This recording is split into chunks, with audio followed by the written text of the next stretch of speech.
आज हम सब पढ़ेंगे part 3 of the shehnai of Bismillah Khan. तो ऑलरेडी हम सब देखे हैं क्या ना, इसमें पार्ट 1 एंड पार्ट 2 में देखे हैं कि पहले क्या होता था। औरंगजेब के जो पैलेस थे उसमें अपनी दरबार में वो पुंगी बजाने में बैंड लगा दिया था। तो उसको मॉडिफाई किया जा रहा है, तो एक नाई ने उसको मॉडिफाई किए थे इसीलिए। और शाह के जो कोर्ट में पहली बार बजाया गया था इसीलिए उसका नाम शहनाई दिया जा रहा है। ठीक है, तो अब जो है यहाँ तक। तो उसके बाद क्या होता है ना, this instrument into classical stage. तो बिस्मिल्लाह खान जो है उस इंस्ट्रूमेंट को बहुत आगे तक ले गया था, क्लासिकल स्टेज में ले गया था। गोज टू उस्ताद बिस्मिल्लाह का। तो इसकी क्रेडिट जो है इस शहनाई के जो मतलब शहनाई इतना फेमस होने के पीछे उस्ताद बिस्मिल्लाह खान का बहुत बड़ा हाथ है। तो उसके बाद देखो बिस्मिल्लाह खान के बारे में कुछ बताया गया है। एज ए 5 ईयर ओल्ड, जब वो 5 साल का था, बिस्मिल्लाह खान प्लेड गिल्ली डंडा। बिस्मिल्लाह खान क्या करता था, वो गिल्ली डंडा खेलता था। कहाँ पे ना, near A pond in the ancient state of Dumraon. Dumraon के एंशियंट स्टेट जो है वहां पे वो गिल्ली डंडा खेलता था। ठीक है, तो अब यहाँ पे तुम देख सकते हो कि वहां पे वो भोजपुरी चैटा गाता था और उसके बाद उसको 1 किलो 25 ग्राम का एक लड्डू मिलता था। हाँ, तो और किससे मिलता था ना, भाई लोकल महाराजा, लोकल के जो महाराजा थे वो देते थे। दिस हैपेंड 8 ईयर्स अगो, 80 साल पहले ये घटना होता था। उसके बाद उस लड़के ने बहुत कुछ किए और एक सिविलियन अवार्ड तक मिला है इंडिया में, जिसका नाम है भारत रत्न। बॉर्न ऑन 21 मार्च, उसका जन्म कब होता है ना, 21 मार्च को 1916 को। Bismillah belongs to a well known family of musicians from Bihar. Well known family of musicians मतलब ऐसा नहीं है कि बिस्मिल्लाह खान अचानक से म्यूजिशियन बन गया, उसकी फैमिली बैकग्राउंड भी म्यूजिक से जुड़ा हुआ है।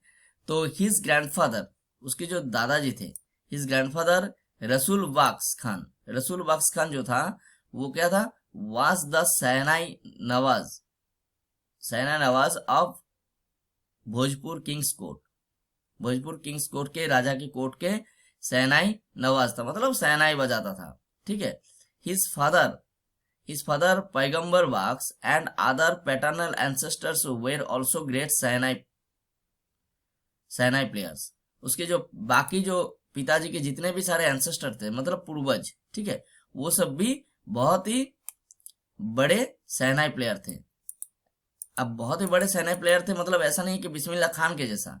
बिस्मिल्लाह खान बहुत आगे तक ले गया उसको, लेकिन वो सब भी बहुत अच्छे सेना प्लेयर थे। The young boy took to music early in life. The young boy took to music early in life, वो बहुत छोटी सी उम्र से ही उस म्यूजिक को अपने अपने लाइफ में उसको रिवाज करने लगे, मतलब खुद को म्यूजिक से जोड़ दिए। एट द एज ऑफ 3, जब उसका एज 3 साल था, age of 3, when his mother took him to his maternal uncles house. जब उसकी उम्र 3 साल था, एज ऑफ 3, तो उसके माँ ने क्या किया था, उसको उसके मामा के घर ले गए थे। ठीक है, मामू के घर ले गए थे, जहाँ पे क्या था ना, उसका घर कहाँ था, इन बनारस, नाउ वाराणसी, अभी जिसको वाराणसी कहते हैं, बनारस में ले गए थे। Bismillah was fascinated watching his uncles practice the shehnai. Bismillah Khan बहुत ही फैसिनेटेड होता था, फैसिनेटेड मतलब बहुत ही आश्चर्य होता था, बहुत ही अट्रैक्टेड फील करता था। किस क्या देख के ना, वाचिंग हिज अंकल्स, अपने जो मैटरनल अंकल है, अपने मामू को देख के, ये देखते हुए कि प्रैक्टिस द शहनाई, जब वो शहनाई प्रैक्टिस करते थे उसके मामू सब, तब वो बहुत फैसिनेटेड फील करते थे। सुन बिस्मिल्लाह स्टार्टेड accompanying हिज अंकल। उसके बाद बहुत जल्दी क्या हुआ ना, बिस्मिल्लाह खान उसके अंकल के साथ जाने लगे, उसके मामुओं के साथ जाने लगे। हिज अंकल अली बख्श के साथ वो जाने लगे। कहाँ पे जाने लगे ना, to the Varanasi temple of Banaras. मैं वाराणसी टेम्पल में अपने मामुओं के साथ बिस्मिल्लाह खान भी जाने लगा। Where Bakhsh was employed to play the shehnai, जहाँ पे अली बख्श जो था वो शहनाई बजाने के लिए वहां पे एम्प्लॉयड था, मतलब उसका ड्यूटी था कि ये जो वाराणसी की जो टेम्पल है वहां पे शहनाई बजाएंगे। Ali Bakhsh would play Ali Bakhsh would play the shehnai and Bismillah would sit captivated for hours on end. Ali Bakhsh जो था वो शहनाई बजाता था, ठीक है, एंड बिस्मिल्लाह, और बिस्मिल्लाह खान क्या करता था, उसके बगल में ही बैठा होता था। तो बिस्मिल्लाह वुड सिट कैप्टिवेटेड। कैप्टिवेटेड मतलब होता है टोटली स्पेल बाउंड, मतलब जैसे कि उसको किसी मैजिक किसी म्यूजिशियन में किसी मैजिशियन ने उसको स्पेल बाउंड कर दिया, अपने जादू से उसको मंत्र से एकदम उसके माइंड को टोटली कैप्चर कर लिया हो। ठीक है, तो सीट कैप्टिवेटेड एकदम पूरी तरह से अपने ऐसे बैठा रहता जैसे स्पेल बाउंड की तरह वो वहां पे बैठ के वो म्यूजिक सुनता था फॉर आवर्स ऑन एंड, मतलब घंटों तक। ठीक है, slowly he started getting lessons in playing the instrument. धीरे धीरे क्या होता है, वो इंस्ट्रूमेंट को बजाने के लिए सीखने लगते हैं। And would sit practising throughout the day, और पूरा दिन भर उसको प्रैक्टिस करने लगता था। For years to come the temple of Balaji and Mangala Mangala Maiya and the banks of Ganga became the young apprentice's favourite haunts. अब क्या होता है न, सुन मतलब बहुत जल्दी, फॉर ईयर्स काफी सालों तक वो क्या करता है, फॉर ईयर्स टू काम the temple of Balaji, Balaji temple में बैठ के सहनाई प्रैक्टिस करना, एंड मंगला मैया के टेम्पल में, और साथ ही क्या है ना, the banks of Ganga, the banks of the Ganga मतलब गंगा के जो किनारे हैं, गंगा के किनारे बैठ के become the young apprentices. Apprentice किसको कहते हैं ना, लर्नर। ये जो यंग लर्नर है, कौन ना, बिस्मिल्लाह खान जो अभी सीख रहे हैं, यंग लर्नर के फेवरेट हांस मतलब फेवरेट प्लेस, किस लिए, प्रैक्टिस करने के लिए। Where he could practice in solitude, जहां पे वो प्रैक्टिस कर पाता था, प्रैक्टिस इन सॉलिट्यूड, सॉलिट्यूड मतलब अकेले, वो अकेले शांति से बैठ के वहां पे वो प्रैक्टिस करता था। The flowing waters of the Ganga, the flowing waters of the Ganga inspired him to improvise and invent ragas that were earlier considered to be beyond the range of the Sainai। मतलब द फ्लोइंग वाटर मतलब the flowing water of Ganga, Ganga के जो पानी की जो flow है, मतलब देखो ये सुनने में थोड़ा अजीब लगेगा, लेकिन कभी कभी क्या होता है ना, हमारे नेचर जो है हमारे माइंड के ऊपर इफेक्ट करते हैं। तो जैसे बहुत बड़े बड़े कवि, बहुत बड़े बड़े राइटर, वो सब मान के चलो हल्ला करेंगे तो इलेक्ट्रिसिटी होगा, तो वहां पे ये सब कंपोज नहीं कर पाएंगे। उसके लिए एक नेचुरल एनवायरनमेंट की जरूरत होता है, क्योंकि उसको माइंड उसी तरह से काम करते हैं।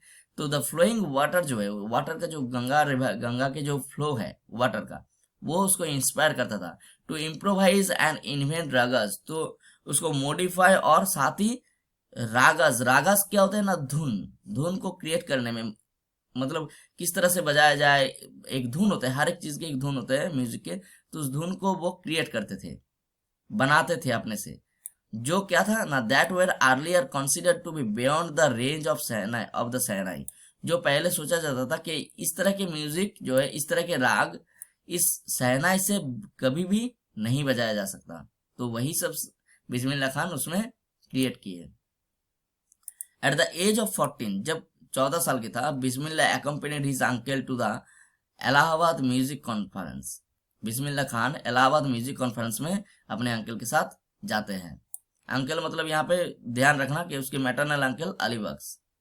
At the end of his recital, जब उसका जो वो कॉन्फ्रेंस जब खत्म होता है, उस्ताद फयाज खान, वहां पे बिस्मिल्लाह खान अपना सहनाई बजाते हैं, तो उस्ताद फयाज खान जो था, फयाज खान क्या कहते हैं, पैटेड द यंग बॉयज बैक, मतलब उसका पीठ थपथपाते हैं, एंड सेड, और कहते हैं, work hard and you shall make it, तुम मेहनत करते जाओ, तुम बहुत आगे बढ़ोगे। With the opening of the all India radio, और बाद में क्या होता है ना, जब ऑल इंडिया रेडियो ओपन होता है इन लखनऊ में, जब पहली बार ऑल इंडिया रेडियो स्टेशन, पहले अब तुम यहाँ पे सोचोगे अरे रेडियो से क्या होगा, तो ये बिल्कुल गलत सोच है, क्योंकि इस जमाने में जैसे तुम टीवीओ का जमाना है, बहुत सारे चैनल्स आ गए हैं, लेकिन पहले क्या था, पहले ऑल इंडिया रेडियो जो है पूरे एकदम सेंसेशन क्रिएट कर दिए थे पूरे इंडिया को। ऑल इंडिया रेडियो ऐसा कोई है नहीं जो नहीं सुनता था, ठीक है, मतलब एक बहुत बड़ा प्लेटफॉर्म, ठीक है, ऐसा तो नहीं है कि तुम घर में बैठ के सहनाई बजा रहे हो तो लोग नहीं जानेंगे, आजकल बहुत सारे प्लेटफॉर्म हो गए हैं, लेकिन तब क्या था, ऑल इंडिया रेडियो जो था ये एक बहुत बड़ा प्लेटफॉर्म था। तो with the opening of All India Radio in Lucknow in 1938 में जब लखनऊ में All India Radio station open होते हैं, केम बिस्मिल्लाह's बिग ब्रेक, उस टाइम बिस्मिल्लाह को सबसे बड़ा ब्रेक मिलता है। ब्रेक मिलने का मतलब चांस यहाँ पे, ठीक है, बिस्मिल्लाह ग्रेट चांस। ही सुन मतलब पहली बार उसको बजाने का वहां पे मौका मिला।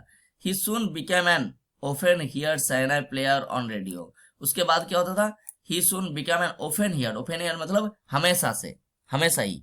सुन became an often heard shehnai player on radio, उसके बाद उसकी जो शहनाई है वो हमेशा ही रेडियो में सुनने को मिलता था। व्हेन इंडिया गेन इंडिपेंडेंस, जब पहली बार इंडिया को इंडिपेंडेंस मिला, मतलब इंडिया ब्रिटिश के राज से मुक्त किया अपने आप को, किसमें ना, ऑन 15 अगस्त 1947, जब ये सेलिब्रेशन चल रहा था, Bismillah Khan became the first Indian to greet the nation with शहनाई।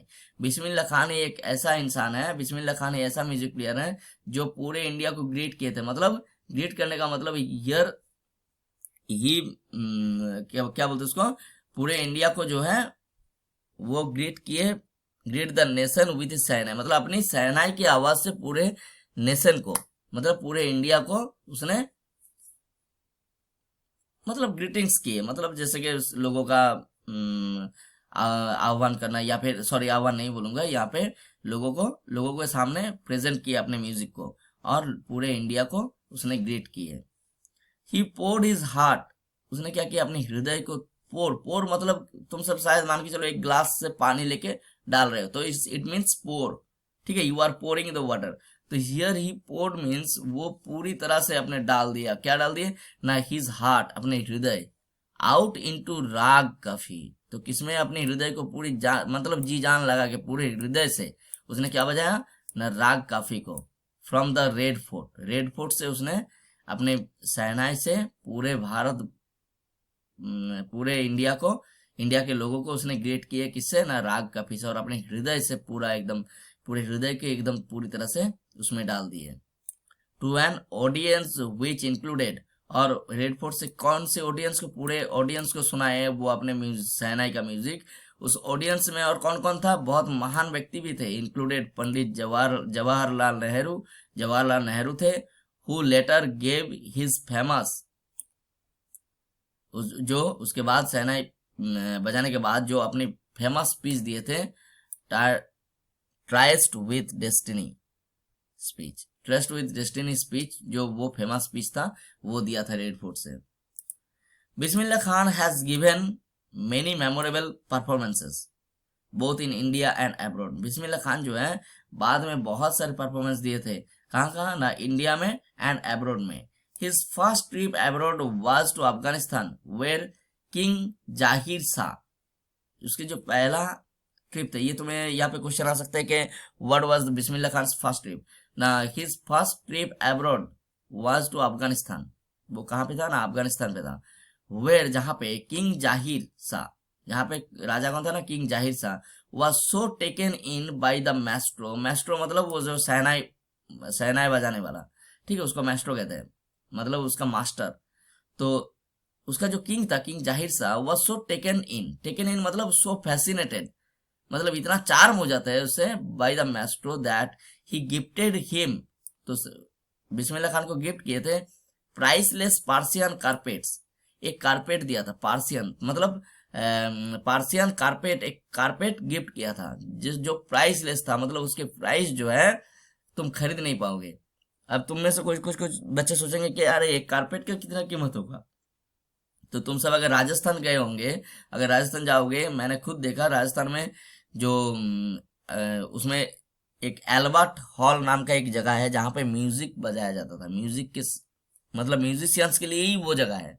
तो एल्बर्ट हॉल में कुछ ऐसे कारपेट्स कांच के घर में रखा हुआ है, मतलब एक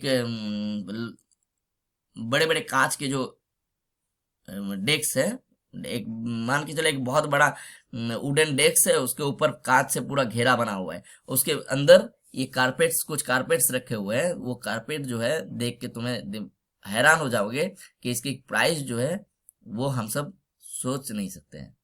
तो प्राइसलेस पार्सियन कारपेट उसको गिफ्ट किया था, एंड अदर सोवेनर्स, और साथ ही सोवेनर मतलब things given in memory of a place, person और इवेंट, मतलब और कुछ यादों की, मतलब कुछ ऐसी चीजें दिए थे जो बहुत ही महत्वपूर्ण है।